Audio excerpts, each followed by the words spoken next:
Calculate 2 possible areas of a regular shape that has a perimeter of 24 units. ये exactly ऊपर वाले question की तरह ही है, तो ये अब आप खुद करेंगे। दैट हैज़ अ, बिल्कुल ये दोनों सेम ही हैं, तो इनमें से आपको एक खुद करना चाहिए और एक और मैं करवा देती हूँ, या बल्कि मैं दोनों की आपको हिंट्स दे देती हूँ, ठीक है। एरिया है 24 यूनिट, तो हम पहले की तरह स्क्वायर ही बना लेते हैं। 24 यूनिट्स है, 4 साइड्स हैं, 24 को 4 से डिवाइड करेंगे, आंसर विल बी 6।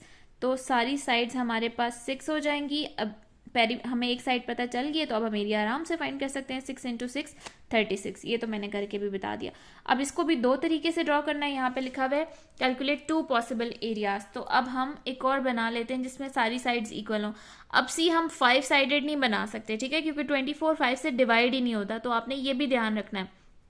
24 और जिस भी टेबल से डिवाइड होता है वही आपने उतनी ही साइड्स बनानी है। सो हम 24 के लिए हम बना सकते हैं 4 6 24, तो 6 साइडेड फिगर हम एक बना सकते हैं, ठीक है। 1 2 3 4 5 6, ठीक है। तो 6 साइड्स हैं और टोटल एरिया हमें गिवन था 24, तो 24 को 6 से डिवाइड करेंगे, answer will be 4। So each side will be of 4 centimetre. अब एरिया हम इजीली कैलकुलेट कर सकते हैं, 4 into 4, area will be 16। Next है हमारे पास calculate 2 possible areas of regular shape that has a perimeter of 10 units, ठीक है। तो अब जिसका 10 यूनिट्स है, तो अब हम इसकी 4 साइड्स तो नहीं बना सकते, ठीक है, क्योंकि 10 एग्जैक्टली 4 से डिवाइड ही नहीं होता।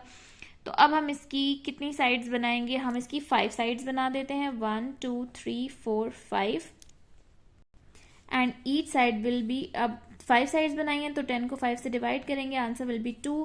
तो each side will be of 2 centimetre. अब एरिया इजीली फाइंड कर सकते हैं, 2 into 4 which is 4 centimetre square units, all right.